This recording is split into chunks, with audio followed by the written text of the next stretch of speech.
Punk is never coming back to AEW. I don't see him coming back. Nah, not at all. I'm gonna hold my lips on that because I ain't think he'll come to WWE. I mean, yeah, but with this going on right now, yeah, it seems like CM Punk is getting along with everybody. He's doing great. Everybody, he's getting along with everybody, which people thought he wasn't going to do. We thought it was going to be a problem. Mm-hmm. So far, I mean, it's been that long, but it seems like everybody loves him. I mean, Punk knows that this is his last rodeo, so he knows. I mean, that too, but yeah. You never know what could happen, but I mean, the way it's looking right now, you can't get no end result with Jack Perry, especially right now. I think so. In my opinion, okay, I'm gonna take it a different direction here with the question. Eric Bischoff said that. To me, it seems like Eric Bischoff. It almost looks like WCW and WWF all over again. In the fact that they're more concerned with WWE than their own. Okay, Will Ospreay a couple of weeks ago cut a promo, and he's talking about these rumors. Y'all probably seen it. Those of you listening, you've probably seen it too. Talking about rumor. Triple H made a comment at the WWE World on the Pat McAfee show that people don't come here because they don't want to do the grind. And he dropped no names. Everybody just assumed it was Will Ospreay. Dropped no names, right? Will Ospreay comes back and says, there's rumors about me not liking the grind, but the only thing you did essentially was grind the boss's daughter. The same old thing we didn't heard for the last 10, 15 years, whatever, even more. Mm-hmm. And then the last part of that, then you talk about your dream match, which I believe possibly can be match of the year. Mm-hmm. But that you waste your time on that. Why are you still worrying about WWE? Right. And I say this very respectfully of everything AEW is doing. I don't want them to go out of business. I think them being there is best for business, seriously, because it gives people more diversity and more open places to go. Absolutely. But I think if you need the people who, and maybe they do, like the Trevor Coles, the Edges, Adam Copeland over there, whatever, right? Yeah. I get all that, but those generals should be. I know they're probably in his ear telling him, "Hey, we probably need to move away from this type of thing and focus on us," because you're not. Everybody wants to be number one. I get it, but if all your energy is trying to put them out, like tonight, as we're recording this, Dynasty tonight. Yeah. Okay, Dynasty tonight. So you got Samoa Joe and Swerve, Tony Storm, Thunder Rosa. Mm-hmm. Then you got Bryan Danielson and Will Ospreay. Those are 3 stacked matches right there. Oh, yeah. And those matches are going to be good, I believe. They are. But what are you going to do after that? Mm-hmm. Yeah. I think Will Ospreay and Bryan Danielson have at least 3 matches. Right. Do it. Have somebody win at night, somebody win next one, have a road match down the road. You got something to build off of. But if they fight just tonight and then they both move on, to me, I just think that's not to me. I wouldn't book it that way. If we're talking about booking backwards, if we have an end result and then building it up, I wouldn't book it that way. So the direction they have now. Okay, let's think about this.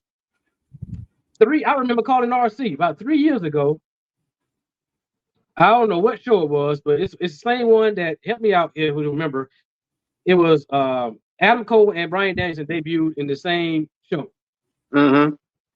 And I think Kenny Omega took on Christian in the main event, if I'm mistaken.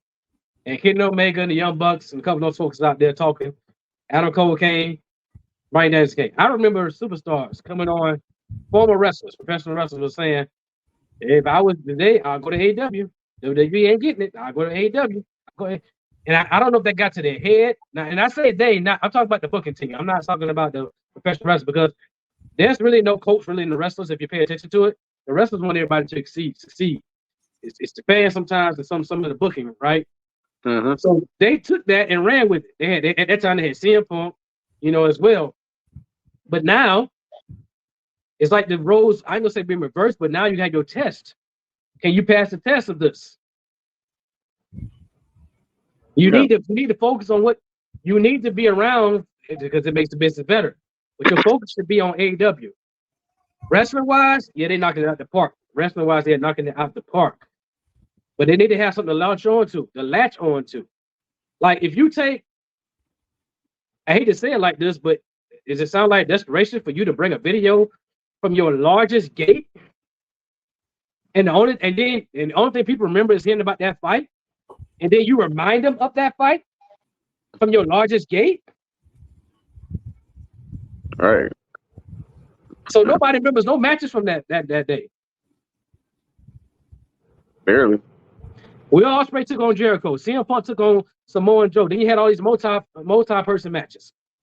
MJF took on Adam Cole. And you mean to tell me that's what's remembered? I think sometimes, and I'm sure they are having these meetings because all that wisdom they have there, there's no way you could not, you know what I'm saying? Hey, we need to think about this. Come on now. Yeah. So question. I wanna go back. Do you think, because you know how you start something is how you have to finish it. So do you think that where AEW finds themselves now is the byproduct of the grudge that Cody had against everything that went down with him in WWE? So you think that was the seed that was planted? Basically, that was the thing that was birthed. That's how this whole thing was birthed, out of that grudge. And so this is almost like the proverbial direction they have to go in, even if they don't want to go in. It's kind of like that's how it started. What do you think? Can I take this one first, RC? I have so you think about that, Cody smashing the throne, but that first show, John Moxley debuts. Chris Jericho wins the title. Now, and when I talk about these people, this is not a knock on them, but this is just facts, right? Because they said it. Jericho was not happy at WWE when he left. He was not happy with WCW when he left to come to WWE. And what he said, oh, this is how you do it. WWE is doing it right. Now, you're right back here. Now think about this. So what am I saying? You have all these people coming in from WWE. Some of them still got a chip on their shoulder. Let's think about it. Where do you think that undeniable come from? Right. You know what I'm saying? Like, so you got all that going on, right? To people who have proven, I'm gonna go out here and prove that I can make it, and they made a mistake. I can make it without you.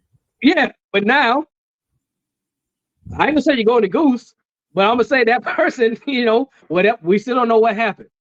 All he said was a personal issue, but he came back. On the back of his mind, he always wanted the main event WrestleMania. He always wanted to win that title because his dad didn't get it, and he went right back there. Now look at him. Now, not only that, John Moxley still doing his thing, IWGP champion. I get that, but then also a developed star who wasn't fully developed there, Jay Cargill, gone. CM Punk went back to WWE. Boom. I'm trying to think of his name.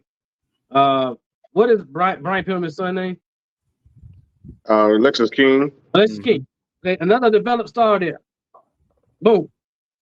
So if you're focusing on these different things, that was what I think, to your point, maybe you grabbed onto that to build this company, but you needed something else. And so what I'm saying is, like, you know, for instance, like with my wife, you know, I started when we met, got cooking, got clean. So I'm saying, however you start is how you have to finish. So this is how they started. This is why they find themselves in what they are, where they are now. It's almost like they need a rebirth, a rebranding, a resurgence. They need to cut some people off that was a part of that regime, because that's what it was. And that's where they find themselves now, you know, because, I mean, when you think about it, I mean, Mercedes Moné, let's be honest, she got a chip on her shoulder too, right? There's a reason why she didn't go back to WWE. There was a reason why she was let go. You know what I'm saying? So you got a bunch of people, and the way AEW was built, it was built as this is about to be the company that's about to take over WWE, because WWE is in a drought right now. They're in a downside. The whole world was looking at AEW like this is about to be the next big thing. And I kept telling people, you gotta wait and see. Pump the brakes, because this is a system. WWE is a system. They're gonna run through these small times or these stretch of periods where, oh man, the product's kind of whack, kind of sour, but they always find a way to reinvent themselves. So how is AEW going to reinvent themselves? Because Cody left, and he was practically the visionary for everything that they find themselves in now. And so for them to be showing footage like CM Punk, it's almost like a callback to what this is how we started. We started bashing people, so this is how we're gonna. This is what we're gonna do. They was hoping to get a number out of that thing. That had to be the ultimate goal. We was hoping to get some rating pops. And they only got 100,000 from that. 100,000 more people viewing. And Tony Khan he's practically owning up, celebrating this thing. Like this was a smart idea. Like, come on, bro. Yeah, because they trying to interweave a storyline with it. Was saying, oh, the Bucks were distracted as EVPs. They had to be distracted with this situation. That's why they lost to FTR. Like, what kind of excuse is that, bro? I know you heels and we're not supposed to make any kind of excuse as a heel and just get hate on your side, but it's still not smart. They show this. You promoting another guy, and you got your fans in your arena at your show, your biggest show on TV, chanting this man's name, and he's still a bigger star. It seems like the biggest star in your company. He's not even there because he did Raw, and he was showed on Dynamite the same week. So you promoting him, man. It's not gonna get people to hate this man. People know what he told you what happened. So people still like CM Punk. He's still a big merch seller. Still people going to tune in to what show he's on right now, which is Raw.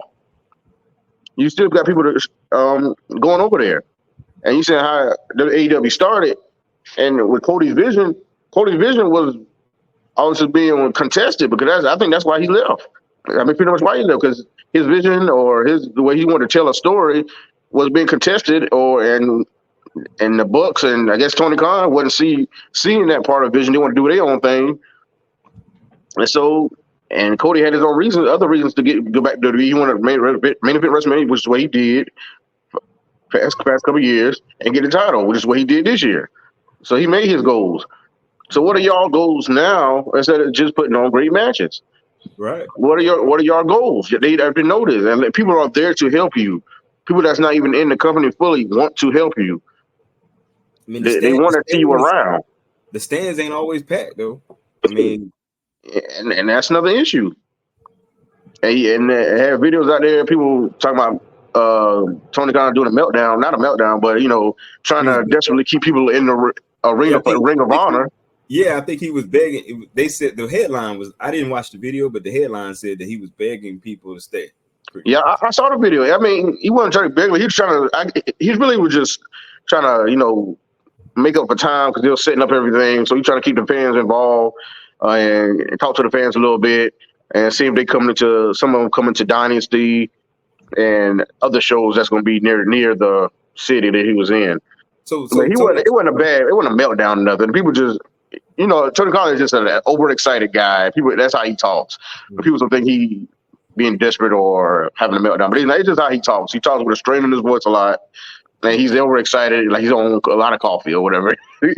Or whatever it is. But he's just trying to make fill the gap of time before the Ring of Honor started, but trying to keep people in the building.